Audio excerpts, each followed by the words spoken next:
따개비는 알에서 처음 부화했을 때 유생이 노플리우스 유생이에요. 그냥 물속에 그냥 쭉 떠다닙니다. 근데 부착할 곳을 딱 정하면 이제 몸에서 접착 물질이 나와요. 공룡 시대만 해도 그렇게 많지 않았을 겁니다. 중생대 쥐락이 무렵이 되면 우리가 보는 그 현대적인 따개비가 등장합니다. 또 일부 기생성 따개비는 숙주 몸속에 침투해서 좀비처럼 만들기도 해요. 개의 생식 기능을 억제하고요. 절대로 그럴 일은 없습니다. 따개비가 없어지면 바다물 지구는 더 더러워지겠죠. 이게 참 좀 그런데 기네스북에도요 이게 올라가 있어요. 몸집에 대비해서 가장 큰 생식기를 가진 동물이 뭐냐? 따개비다라고.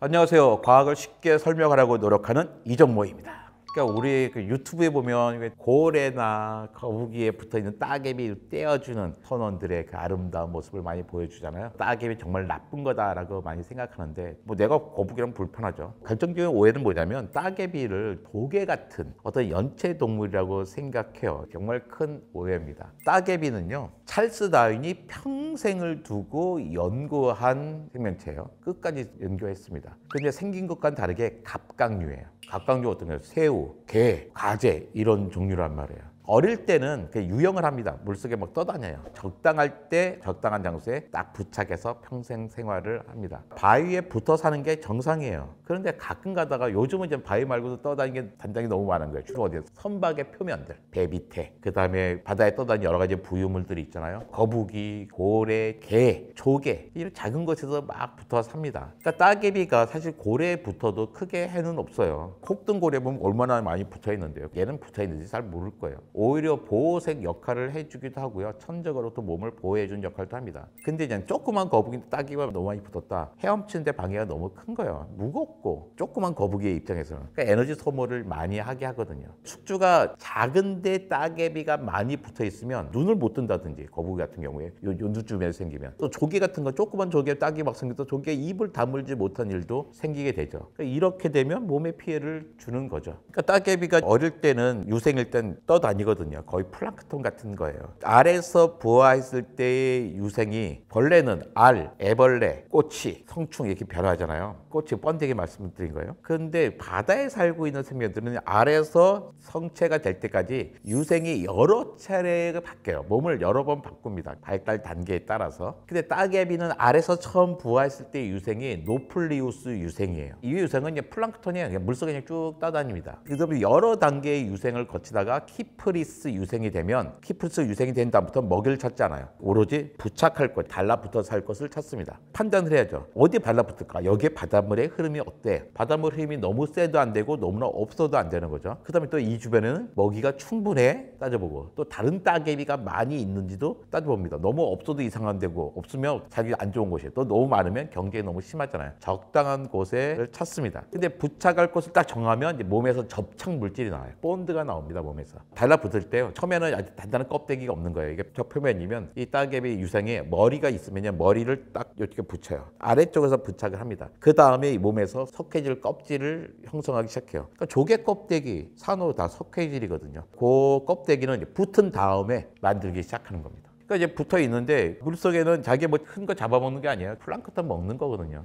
우리가 보는 따개비는 다 위가 막혀 있죠. 왜냐면 건조하니까. 우리가 본 따개비는 물에 드러난 걸 보는 거잖아요. 평상시에 물이 차요. 차 있을 때는 따개비 위를 딱 열어요. 열고서 그냥 촉수가 바깥에 나와 있고 거기에 플랑크톤이 지나갈 때 촉수로 플랑크톤을 걸러서 먹고 살아요. 아주 간단해요. 누굴 잡아먹는 것도 아니고. 그러다가 이제 다시 물이 빠지면 뚜껑을 딱 닫고 습기를 놓치지 않고 습기를 딱 유지하려고 닫고 있는 거죠. 그러니까 우리가 본 모습은 그 단단한 것만 보고 있지만 얘가 물속에 들어가면 딱 열고 촉수가 있어서 지나가는 것을 다 채 걸르듯이 걸러 먹습니다. 따개비는 접착제를 이용해서 피부에 부착하는 거예요. 숙주의 피부를 파고들지 않습니다. 그게 보통인데 항상 예외가 있기 마련이잖아요. 크로눌라 속의 따개비 중에 크로눌라 속이 있는데 얘는 웨일 바나클이라는 게 있어요. 웨일이 고래고 바나클이 따개비거든요. 고래 따백이라는 거예요. 근데 얘는 이게 고래 피부를 약간 파고들어요. 파고든다는 게 어떻게 된 거냐면 자기가 파고드는 게 아니라 고래 표면에 딱 접착제로만 붙는 게 아니라 붙을 때 약간 돌기 구조가 있어 조금 표면을 살짝 누르고 들어가요. 파고 들어간 정도가 아니라 누르고 들어갔어요. 그러면 고래가 이제 피부를 만드는 거예요. 요 주변에. 따개비 주변에 고래 피부가 자라면서 나중에 보면 마치 따개비를 감싸게 돼요. 딴쪽에 보면 따개비가 마치 고래 표면을 파고 든 것처럼 보이지만 사실은 그건 아니고 살짝 깊이 부착을 했는데 고래 피부가 나서 감싼 것처럼 감싸니까 뿌리를 내린 것처럼 보이게 되는 거죠. 왜 그래야 될까? 이제 고래는 워낙에 뭐 빨리 달리고 물살이 세잖아요. 고래에 붙어서 살려면 따개비로서는 어쩔 수 없는 선택이었을 겁니다. 그러니까 아무튼 따개비가 숙주의 신체에 직접적인 손상은 가하지 않지만 간접적인 영향은 주거든요. 피부에 손상이 일어나면 어떻게 염증이 일어날 수 있잖아요. 또 많이 붙으면 수용 속도가 느려지고 더 많은 에너지를 써야 되기도 하고요. 그 다음에 인간의 입장에서도 되게 쓸데없이 귀찮기만 한 존재예요. 인간의 입장에서는 양식장에 피해를 주고 그다음 특히 배에 너무 많이 붙어 있어가지고 배에 올라올 때마다 뜯어내는 거 보통 일은 아닙니다. 해양 구조물에도 많이 손상을 주죠. 또 일부 기생성 따개비는 유생 때 숙주 몸속에 침투해서 숙주의 신경을 마비시켜서 좀비처럼 만들기도 해요. 연가시처럼 연가시에 벌레 물속에 딱 들어가가지고 어떻게 물에 빠져 죽게 하잖아요. 그런 식의 신경을 장악해서 좀비처럼 만들기도 합니다. 게 있잖아요. 우리 먹는 게, 꽃게 같은 게의 생식 기능을 억제하고요. 자신을 번식시키는 따개비도 있기는 합니다. 아무리 찾아봐도 이런 점을 못 찾겠어요.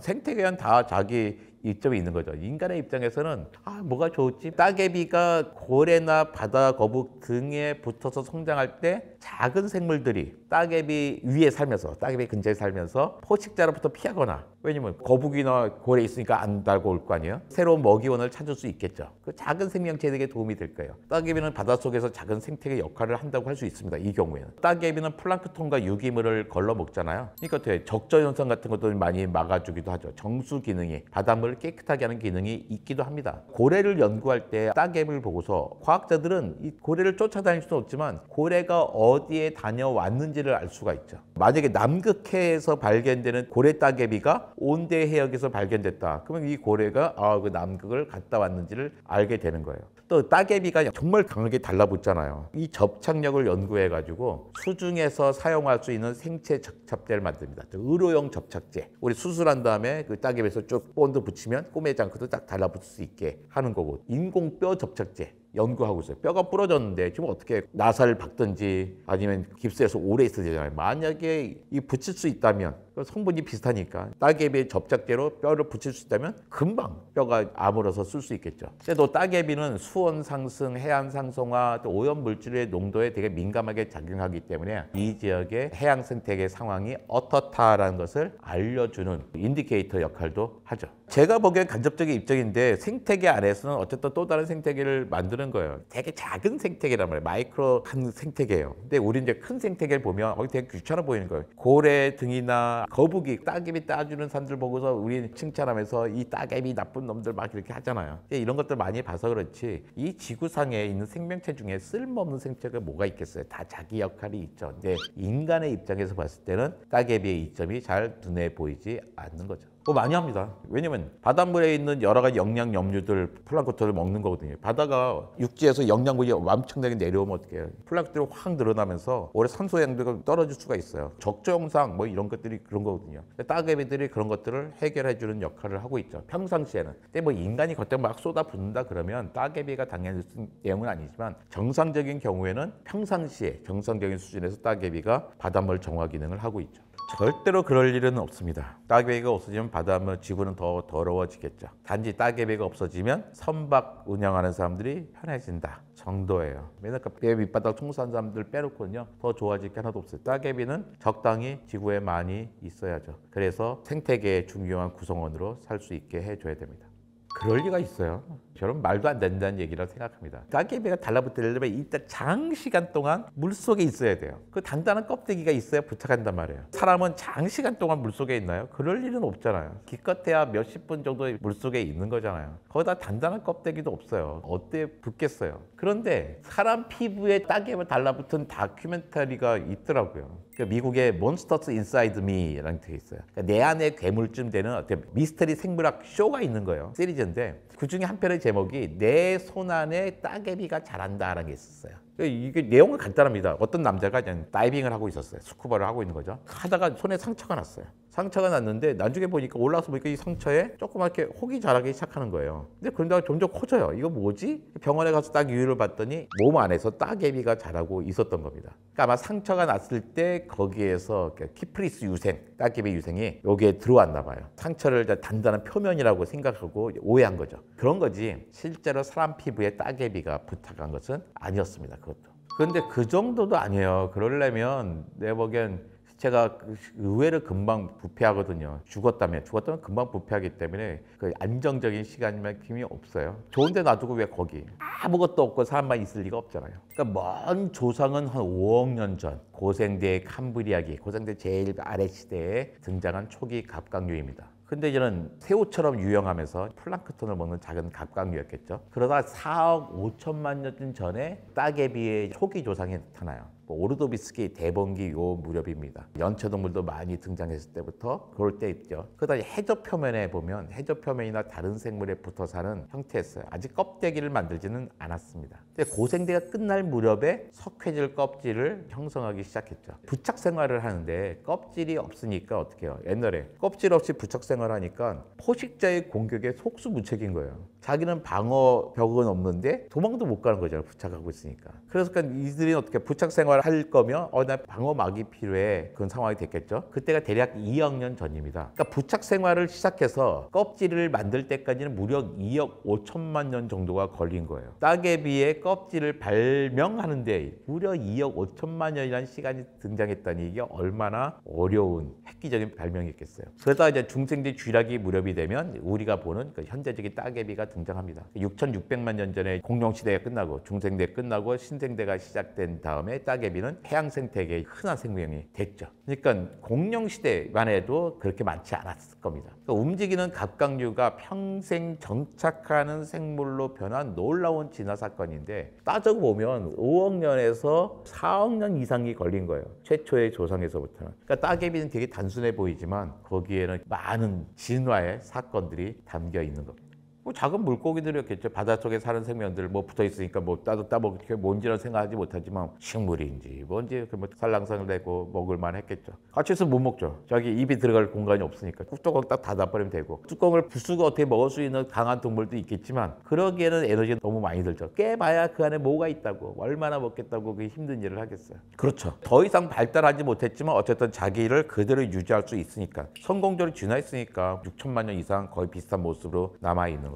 그러니까 자기가 먹은 거로 낸다기보다는 재료가 널려 있는 거예요. 따개비 껍질은 탄산칼슘이에요. 조개도 탄산칼슘, 산호도 탄산칼슘, 달팽이 껍질도 탄산칼슘이에요. 껍질을 필요한 재료가 탄산칼슘인데 탄산칼슘은 탄산과 칼슘으로 이루어져 있는 거예요. 칼슘은 바다에 정말 널려 있습니다. 플랑크톤을 먹어서도 섭취할 수 있죠. 플랑크톤도 딱딱한 부분이 칼슘 분이 있을 테니까. 하지만 그보다도 바닷물에 칼슘이 이미 워낙에 녹아져 있기 때문에 자기 계속 물이 들어왔다 나갔다 할 때도 칼슘은 계속 생기는 거예요. 또 바다에는 탄산도 많이 녹아져 있거든요. 바다에 녹아져 있는 탄산과 칼슘을 결합만 하면 탄산칼슘이 돼요. 조개도 마찬가지잖아요. 조개도 그 바닥에 있는 애들이 자기 껍데기에 늘려나가고 소라도 그렇게 하고 산호도 쭉 늘어나고 산호도 마찬가지로 뭘 먹어요. 대단한 게 아니잖아요. 근데 탄산칼슘을 만드는 건 너무나 쉬운 방법인 거예요. 재료도 널려 있고 그 과정도 너무나 간단한 거죠. 그러니까 따개비만 이런 게 아니라 모든 갑각류들, 조개 같은 연체동물, 산호와 극피동물도 마찬가지입니다. 어류도 그래요. 어류에 뼈 있잖아요. 뼈도 탄산칼슘으로 되어 있거든요.